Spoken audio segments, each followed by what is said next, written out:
So there's moments in our lives that feel super overwhelming. I know you've had those moments when you wanted to give up. I know you've had those ugly cries, sitting in your bedroom, sitting in your closet, sitting in your car, just losing your stuff, having a total meltdown. I know you've had strong feelings about God, and I know you've had strong feelings about others. For those hearing this who claim Christian, I know you felt like God was supposed to have your back no matter what. I know you felt like saying, WTF, God, why are you letting me suffer like this? I know right now you're probably thinking, whoa, did the pastor just say WTF from the pulpit?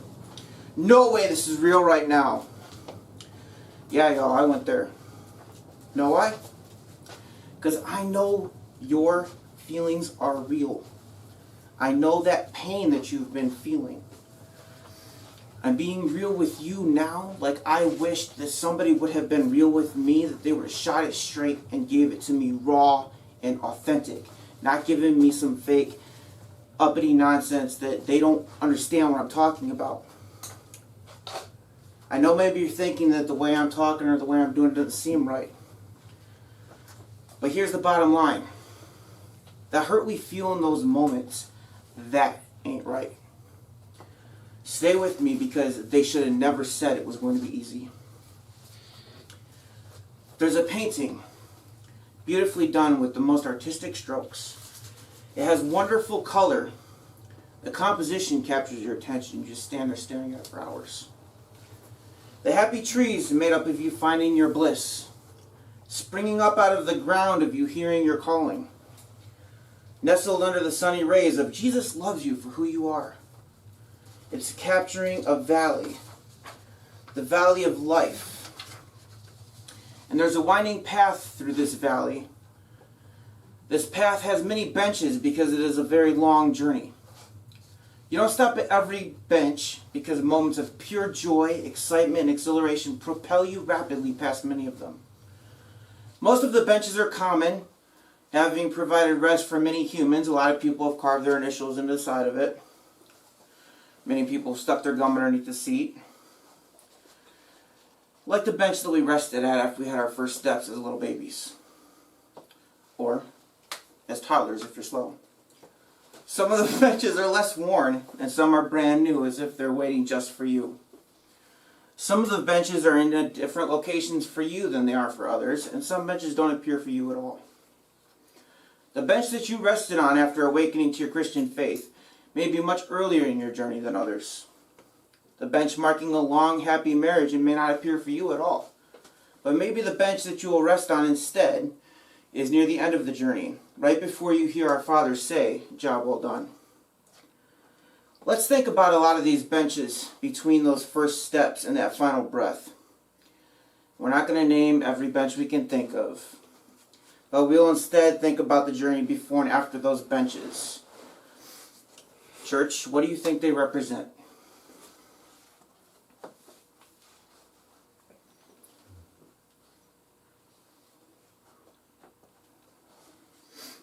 Let's think about a few of the monumental benches.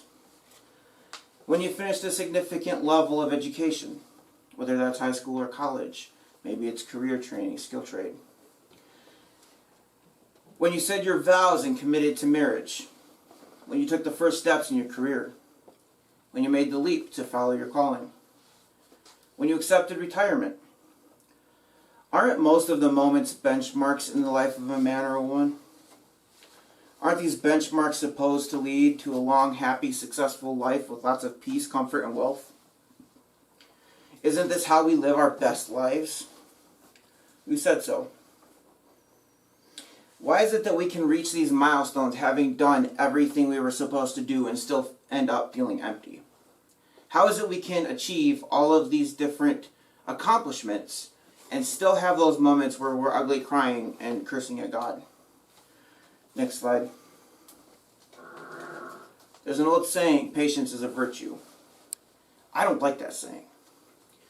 I don't know if you've heard it before, but it always seems to have been spoken to us when we are frustrated with our current situation, and it seems to imply, shut up and wait. Am I right? I think it also implies, as virtues go, that it's something you either have or you don't. So I'm deficient if I'm feeling impatient. So not only am I feeling frustrated at my wit's end, now there's something wrong with me because I can't be patient. There's something wrong with me because I worry. There's something wrong with me because of my anxiety. I've always heard the saying, practice patience. And I like that saying. I've heard other warnings like don't pray for patience, usually paired with some words of wisdom, indicating that God will test whatever patience you do have. Isn't that a confusing idea? Why would you then pray for patience when you feel like you don't have any left, right? So if you feel like you don't have any left and you're praying for patience, why would it makes sense that God would then test whatever patience that's already broken or lost? It doesn't provide a whole lot of hope for taking your concern to God. So, is waiting for anything in life something worth doing? Regardless, does it matter if we wait patiently or not if we do wait? I started to ask myself, who else has had to wait in history? So I start at the beginning like I often do in Genesis. I scanned through until I reached chapter 6 when the account of Noah and the flood begins. I read in 6:9, after God has been brought to wrath over the complete depravity of mankind, Noah was a righteous man, blameless among the people of his time, and he walked faithfully with God. The text, also from chapter 5, indicates that Noah was around 500 years old when God spoke to him about the coming flood, because we can see that Noah became a father to Ham, Shem, and Japheth when he was 500, and the flood waters came when he was 600. I don't know how much time passed from the moment God told him to build the ark until the flood came, because the Bible doesn't explicitly state. Reason would suggest at least a year, since it was most probably a family team of less than 10 people, and the women probably didn't do physical labor on the boat. A more likely number is 4 men, the sons and the father. The Ark encounter in Kentucky, which was assembled by many more men using modern equipment, took at least 6 months to build once the funds were raised. So a conservative estimate for a minimum amount of time to build Noah's Ark would be 10 years or more, once we also take into consideration the task of manufacturing the tools and materials. It's not like they could just run to Menards and grab what they needed. The trees had to be cut. They didn't have saws or machinery to do it. It had to all be done by hand. Then they had to prepare that wood so that it could be used in their projects. Remember, Noah and his team didn't have factories like we have today to pump out all those materials. They didn't have semi-trucks to deliver all of it to the local store. So we could have more like 100 years between God's interaction with him and the flood coming. Next slide. According to 8:14, the earth was wet for a year. According to 8:3 through 4, the water receded steadily from the earth. At the end of the 150 days, the water had gone down, and on the 17th day of the second month, the ark came to rest on the mountains of Ararat. 8:5-19 tells us that Noah had to wait even longer, totaling about a year, before he and his family could leave the ark. Next slide. Noah lived his life doing everything he was supposed to do as a godly man, but he had to live in a totally wicked world. The culture was completely depraved. Society hated his guts, ridiculed him nonstop. Enduring this life that was at least partially consisting of a constant struggle, he was then told to do something totally bizarre. Build a huge boat and make a zoo on the water. Noah had to be patient to the max. He didn't just have to wait on God, he also had to build a boat to then endure a long storm and flood. This wasn't just 40 days and 40 nights, which probably would have been a lot of time with a bunch of animals plus your family. He didn't wait around doing his thing until God showed up. He had been patiently obeying before God turned up and said, build a boat. He had been patiently obeying and faithfully living his life according to God's law. before his life was turned upside down. Think about it. You've lived for a long time, 500 years, and God decides he's going to destroy the world as you know it. Imagine telling that to your wife and kids. What would you do if your husband or father came home one day and said, "What up, fam? Check it. God said we got to build this boat because he's going to flood this mother, so let's get at it." Ask yourself in your heart, am I willing to adjust to God's direction, or am I the master? He had to be active in obedience and action while he waited for God to come through. Next slide. Genesis 37-50 tells us about another man who went through a crazy amount of suffering. Most, if not all of it, undeserved. Joseph, the second to last son of Jacob, who was the son of Isaac, who was the second son of Abraham. Abraham's great-grandson Joseph was hated by his brothers. Genesis 37:2-4 tells us that Joseph gave a bad report on his brothers, and Jacob showed the favoritism that he had for Joseph publicly, so his brothers hated him. We see that his brothers hated him so much in 37:4 that they couldn't even speak a kind word to him. So every time they interacted with him, it was nothing but degrading, nothing but beating him down, nothing but cutting him down, nothing but hatred spewing out of all of his brothers' mouths. It wasn't just a couple of brothers, because these families were big. Then Joseph is given dreams of the future, which imply that his brothers will bow down before him, on top of their already hateful feelings towards him. Joseph was quite far from the firstborn, so this was way out of line in tradition to make this claim. Because of this, his brothers grew even more hateful toward him until they made a plan to kill him. Even though Reuben, the oldest of Jacob's sons, tried to save Joseph from death, the others sold Joseph into slavery before Reuben could return to save him. Now, Joseph may have been obnoxious in his conduct, we don't know for sure, because the nature of how God reveals himself to us and his will is very blunt and very direct. Joseph was young, so there's a good possibility that he intentionally irritated his brothers at times, whether he was just staring at their knees or he was presenting things to them intentionally to irritate them. Anyone with siblings knows this is a possibility, that it's reasonable to imagine this, because we've all bickered with them at one point or another.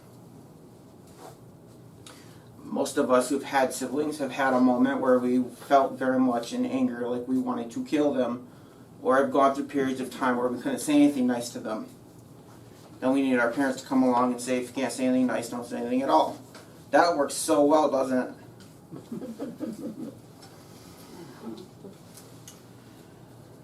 So not only is it a possibility, it's a probability, but Joseph may have been blameless.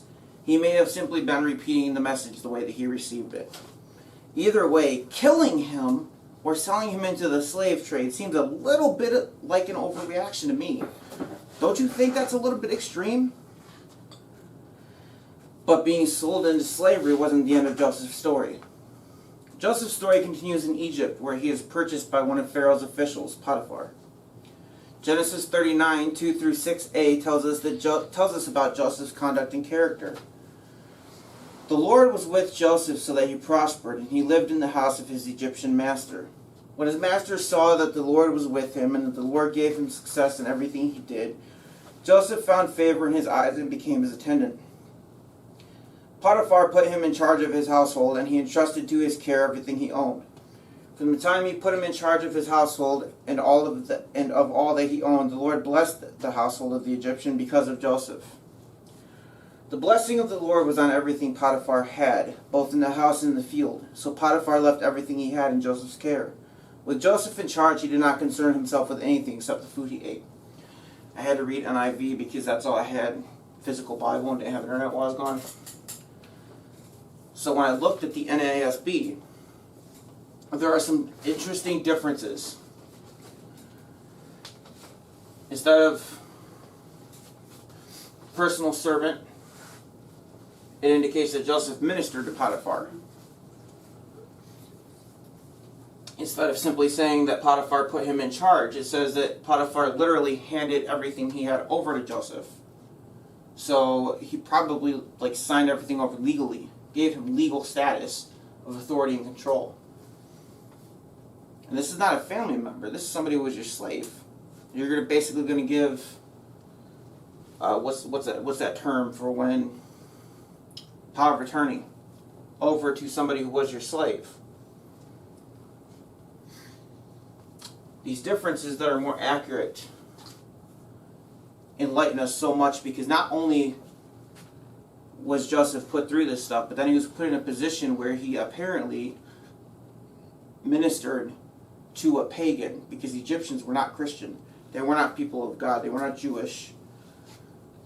They were pagan. They had several gods, several idols, false gods.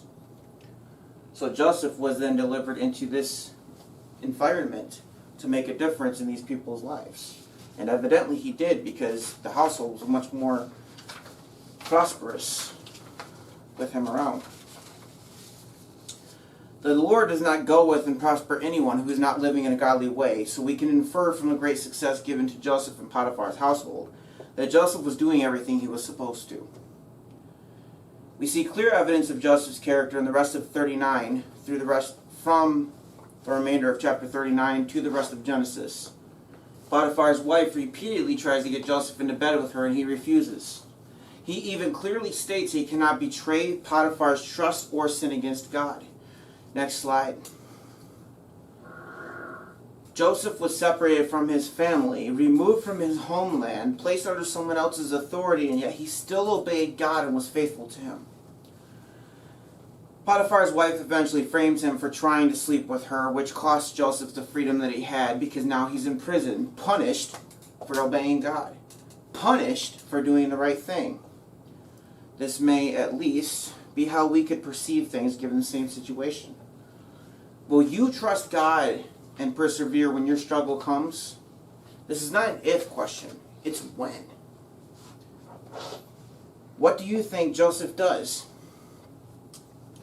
Joseph continues to live in obedience and patience, honoring the gift of dream interpretation given by God to interpret the dreams of other prisoners.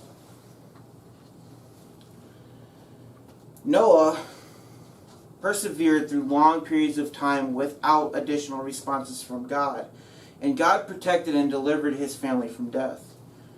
Joseph was not only freed from prison as word of his power made its way up the chain of command, he was also elevated to equal status among the Egyptians. He is used by God to prepare them for a coming famine, a years-long period when the land would fail to provide produce, would fail to produce enough resources for them to live. This famine was so bad that even his family would be affected by it. Because Joseph was delivered into a position of power within the Egyptian kingdom, he was able to forgive his brothers for betraying him and provide for his family. God's will and power aren't restricted by our choices, but he is more glorified when we cooperate with him in the face of adversity and hopelessness.